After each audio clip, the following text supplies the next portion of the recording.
No matter our role in the life of a child or teenager, whether we are parents, grandparents, coaches, small group leaders, mentors, aunts, or uncles, by choosing to invest in young lives, we have an amazing opportunity to be part of spiritually influencing the younger generation. I'm here today with Joy Eggerichs, and we're going to share some ideas about how through intentional relationship we can be part of the faith journey of young people. Joy, it's so great to have you. Thank you for having me. This is awesome. It's so great. So I know you're involved in a ministry called Love and Respect Now. Yes. And it's about relationships. Yes. So I thought talking about mentoring today would be something you could relate to and you're passionate about. It's very huge. I mean, I always think the older people need to be pointing to the younger people, and we always need to have someone that we're looking up to. Yes, so for sure. On either side. Yeah. Do you have a mentor in your life? Someone who's Many. invested? I mean, it was just recently Mother's Day, and I was like, I have multiple moms. Yeah, that's so great. Yeah. Well, today I have a few ideas of just some things that parents or small group leaders, coaches can do just to kind of invest in their child's life. Okay. The first thing, I'm just going to talk about this one. It's an app by Orange. You're familiar with Orange, Reggie Join, or Rethink. They have this great app called the Legacy Countdown app. Okay. And what you do is you put your child's birthday in there, and then it tells you how many weeks, days, hours, and minutes you have until they graduate. Well, so it's kind for of those intense. moms that are like scared about their Exactly. Sometimes it makes me, I don't look at it every day or I'd get really sad. But it's just a reminder of moments and how time is so important. Yeah. So I think that's a great app for parents. And also, Reggie Joiner has a book called Legacy, or Playing for Keeps, Losing Your Marbles. And the idea behind this is that you just get a jar of marbles and you put one in for every year of your child's life, and you just take one out every week, and just reminds you of the importance of time and how important that is. Do you give them to the child, or? No, you just put them away. It's just for parents. Okay. The next thing I have here is a faith box.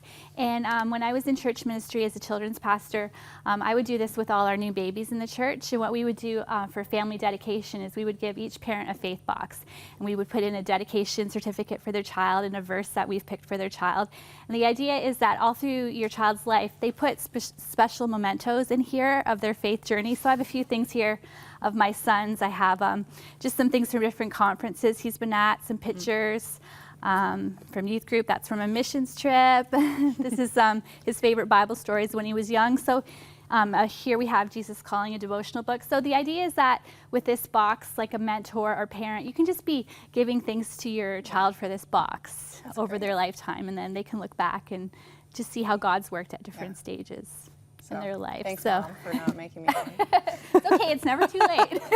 Or you can make one for somebody else. That's true, that's true. Yeah, and then the last thing we have here, this is a blessing book, and this was an idea that a lovely woman in my church gave me, and she said, you know, when your child has a significant birthday, a great idea is to get special people in their life just to write a few words for them, and just put it together as a gift and put it in a book. So I did that for my daughter, and it was a really significant gift, and just to be able to go through and just read those words that people have just invested in her life is really kind of a rite of passage time moment. Yeah, it's something that you can always like look back and see. So when it comes to mentoring, what do you think, you know, do you have people in your life that you're mentoring as well?